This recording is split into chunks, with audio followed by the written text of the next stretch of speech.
When I was asked to speak to you, I initially had a bit of imposter syndrome until I spoke with Carole de Saint-Croix in University Advancement. She reminded me of all the contributions that the class of 1954 has made to their alma mater. She listed so many achievements, acts of stewardship, and demonstrations of leadership that I knew instinctively that I had to entitle my presentation The Superlatives. You have set the bar extremely high, but I suppose I shouldn't be surprised by that.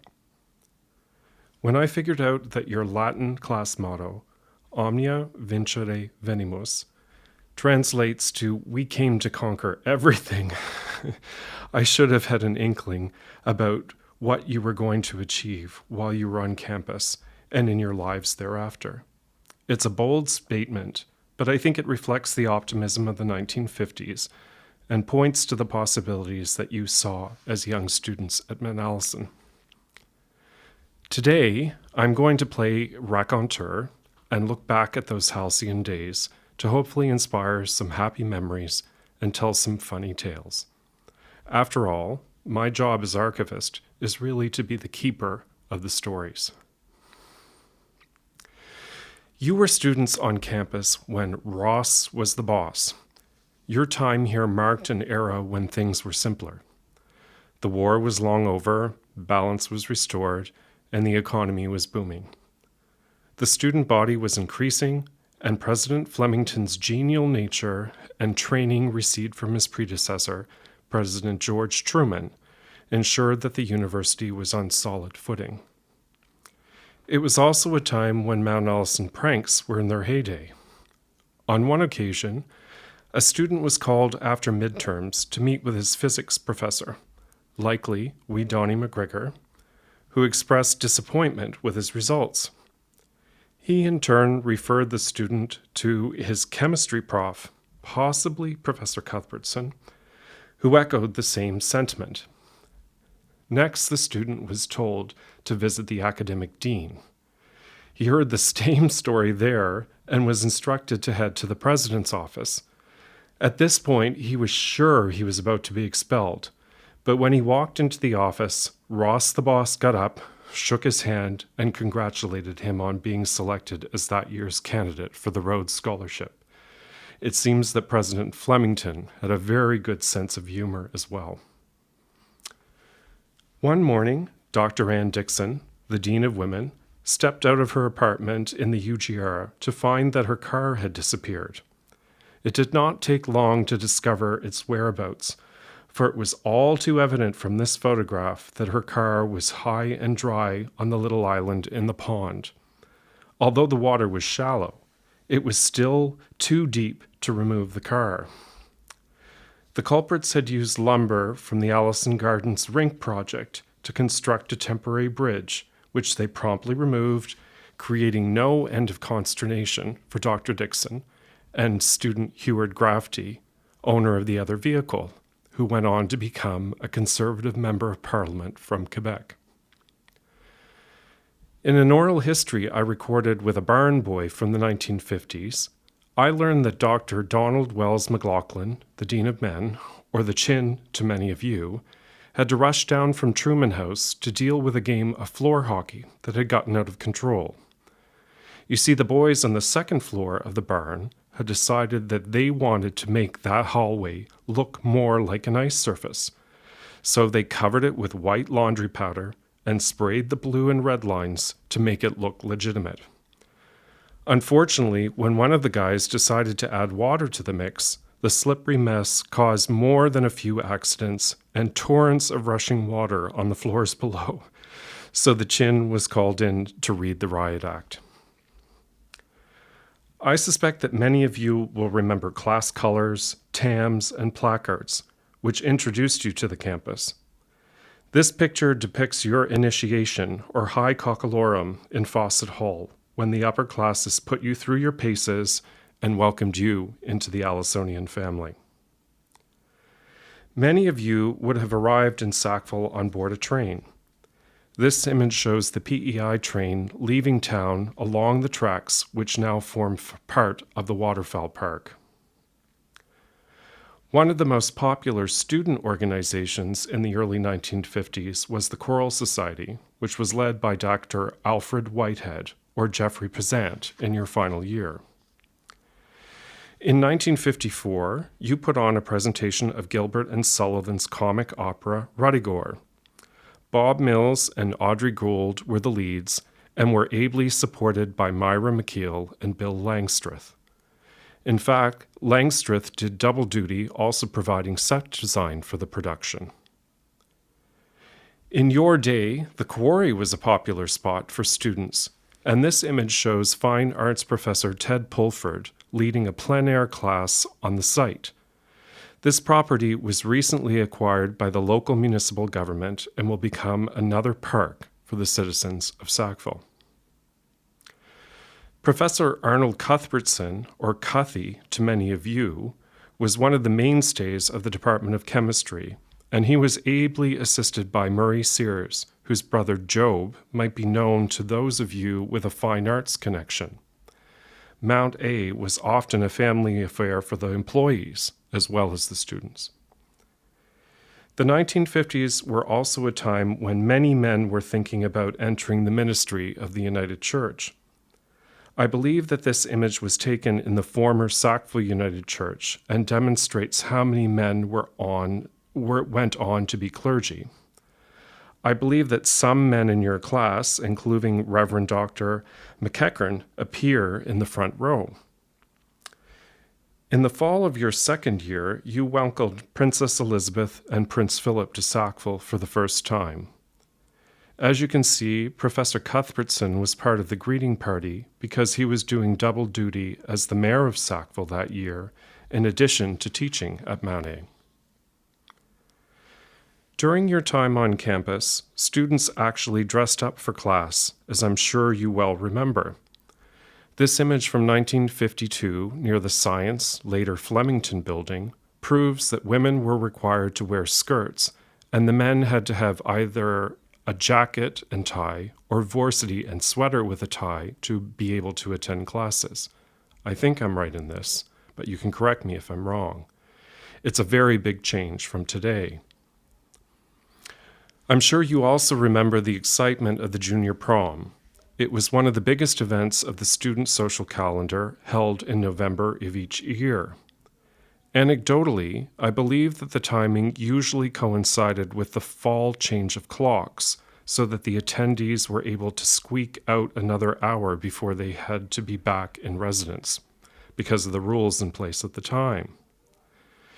Your theme was An Evening in Paris, and it resulted in some remarkable outfits, and I'm seeing lots of crinoline in the picture. Sadly, I don't have an original copy of this photograph, but perhaps one of you might be able to find one for me and send it along. The campus, as this aerial image demonstrates, was more compact and is missing many of the additions that arrived in the decade or so after your departure. Some of the wartime structures like Ortona Hall and the Tri-Service Building are still visible in the lower left of this slide, though. You also benefited from the radio forums, which were regularly held in Tweedy Hall on a variety of subjects with many noted speakers. In a world before the dominance of television, you were fortunate to be exposed to topics of the day in a format that included true debate. It wasn't about name-calling, but rather about making a reasoned and rational argument. Again, something sadly missing in our current age. Turning to athletics, your track team was guided by Major Waldo McCormick, who oversaw the men's program at the university. He was a stalwart member of the Allisonian family, and the current gymnasium still bears his name. Women athletes were led principally by Rosamond Crocker, who came from the Miramichi. The women's basketball team had a pretty good season, winning 6 of 9 games in your final year. I'm frequently questioned about where this image was taken, and I confirm that it was photographed in the Science Building. Many current students find it difficult to believe that there were so many students of color in the 1950s. That's when I introduced them to the registrar. Many of you will recognize Mrs. Christine McInnes. I'm still trying to clarify whether she was in fact the first female registrar in Canada or not. Like Dr. Dixon, she was widowed and found a new home at Mount Allison. She was someone who believed that the education you received was as much about those with whom you interacted as it was about the classroom. As a result, she actively increased the number of international students and single-handedly changed the makeup of the student body. So, what else changed while you were in Sackville? Many things remain as they always have.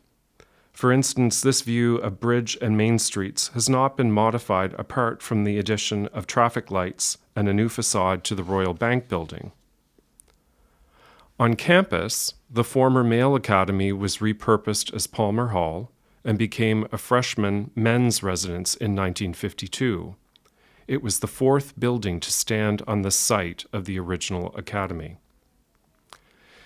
You were also here when the commercial building opened in 1953 and welcomed the first Bachelor of Commerce students. It was located beside the heating plant and remained there until destroyed by fire on Valentine's Day in 1973. You were around for the final days of men's rugby football as well. Following your departure, the program switched to Canadian rules, and the long-standing sport tradition switched into the game that most students would recognize today. Ethel Peake, the noted English-born voice professor in the Music Conservatory, passed away in July following your graduation. Stories relating to her have snowballed into a myth about a ghost who continues to walk the corridors of Hart Hall. She is now part of Allisonian folklore as well. Just after you graduated, there were celebrations culminating in a special reunion and convocation held in that summer. Perhaps some of you are aware that 1954 was the 100th anniversary of the creation of the Mount Allison Ladies' College. That summer, 8 noted Allisonian women were given honorary degrees for their contributions to their alma mater.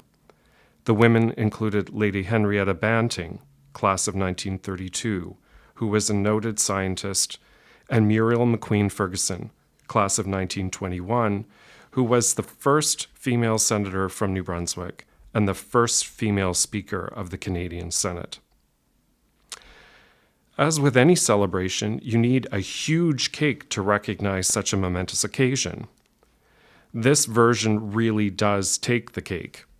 The woman on the left, Annie Reid, class of 1906, chaired the 100th anniversary celebrations and received an honorary degree. Many of you might remember her for her long association with the Marshlands Inn. I hunted for some images of your class at the time of graduation and was able to find these images of Margaret Ann Gouge and Margaret Jean McGregor, taken with their parents at a reception in Tweedy Hall. In this next image, your valedictorian, Robert Nelson, is pictured at the alumni banquet with other classmates, including Margaret Fenwick, James Martin, Doris Smith, Violet Bailey, and Donald Murray. At your convocation, you were addressed by honorary degree recipient Sir James Dunn. His principal advice to you was taken from the book of Ecclesiastes, chapter 9, verse 10. Whatever your hand finds to do, do it with your might. It struck me that his advice was something that clearly has been taken to heart and echoes your class motto of doing your best at everything. When your intended purpose is focused, you inevitably achieve more than you could even have imagined. The class of 1954 has proven this time and time again. You have demonstrated your commitment, resolve, and support of Mount Allison on countless occasions and in myriad ways. Many of you have even indulged my own questions and emails so that I can help others, mostly interested researchers, who continue to try to understand your time at this magical place. You have shown up in incredible numbers for your anniversaries and all the celebrations since to show how much you care about your first home away from home. And you have set an example that will be hard to match by classes that follow you. There really are no words beyond an enormous and very sincere thank you to all of you. My heartiest congratulations on your 70th anniversary. It's another remarkable milestone for a class that I will henceforth refer to as the superlatives. You really are a remarkable group of Allisonians. Thank you again.